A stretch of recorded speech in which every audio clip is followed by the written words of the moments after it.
aucun visage ne m'évoque rien, que ce soit ma mère, que ce soit mon fils, enfin, de toute façon, de parfaits étrangers pour moi. Je m'appelle Jaëlle, je suis amnésique depuis maintenant 9 mois, suite à une intervention neurochirurgicale pour traiter d'un anévrisme cérébral. Et je me suis réveillée en ne sachant plus qui j'étais et en ayant oublié 40 années de ma vie. Quand je me suis réveillée de cette intervention-là, en salle de réveil, on s'est rendu compte que je ne savais déjà pas qui j'étais, où j'étais, comment je m'appelais. Donc ça a été les premiers signes.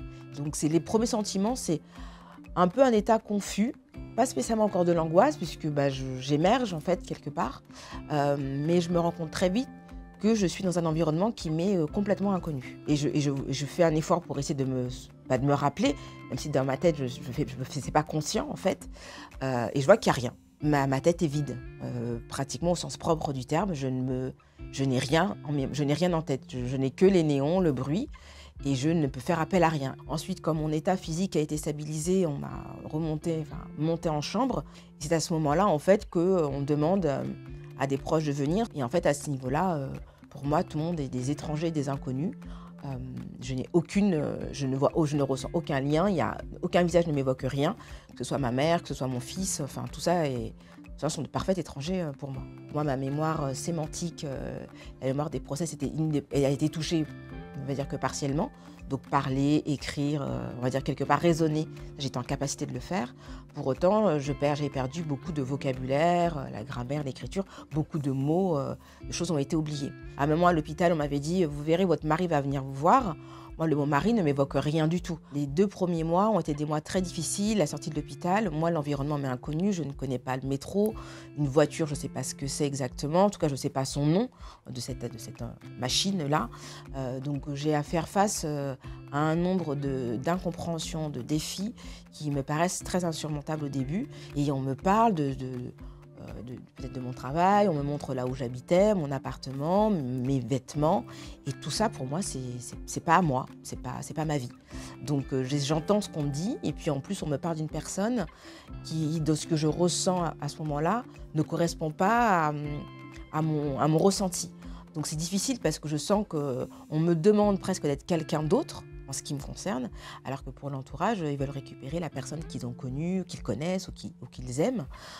Donc il y a une vraie difficulté et j'essaye, moi, de reprendre de ce qu'on attend de moi. Tu aimais ci, tu mangeais ça, tu faisais ci, tu faisais ça. Et j'essaye ça pendant 2-3 mois et je suis extrêmement malheureuse pendant ces mois-là. Donc je ne sais pas être différente que celle que je suis aujourd'hui, qui est vraisemblablement un peu de l'ancienne et un peu de la nouvelle.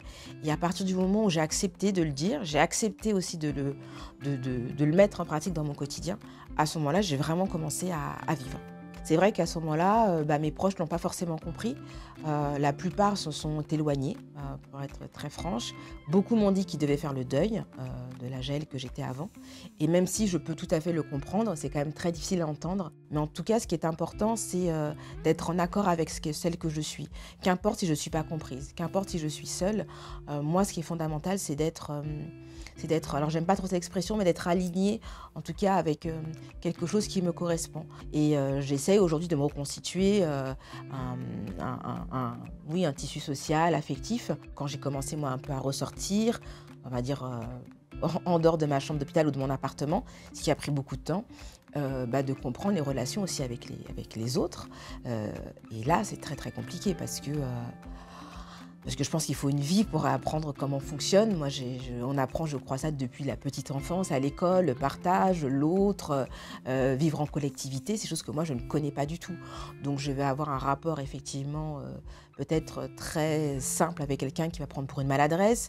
La susceptibilité, je ne connaissais pas. Les sujets qu'il faut aborder, pas aborder, qu'est-ce qui se dit, qu'est-ce qui ne se dit pas. Enfin, c'est sans fin. On me demande souvent, et si demain tu retrouvais la mémoire, est-ce que tu as envie de retrouver la mémoire ? J'aurais tendance à dire non. Alors ce ne serait pas aussi tranché parce qu'il y a quand même des événements de vie. Moi j'ai été maman, je ne le serai plus. Je voudrais même savoir, ne serait-ce que par curiosité, ce que c'est d'avoir été enceinte. À certains moments de ma vie dont on m'a raconté que j'aurais aimé effectivement revivre. Pour autant, cette vie-là, je ne la connais pas. C'est quelque chose qu'on m'a raconté. Donc oui, ça peut paraître un peu bizarre de dire ça parce que les gens qui posent la question, eux, ont conscience d'eux-mêmes. Mais moi, on me demande est-ce que j'aurais récupéré quelque chose que je n'ai jamais eu.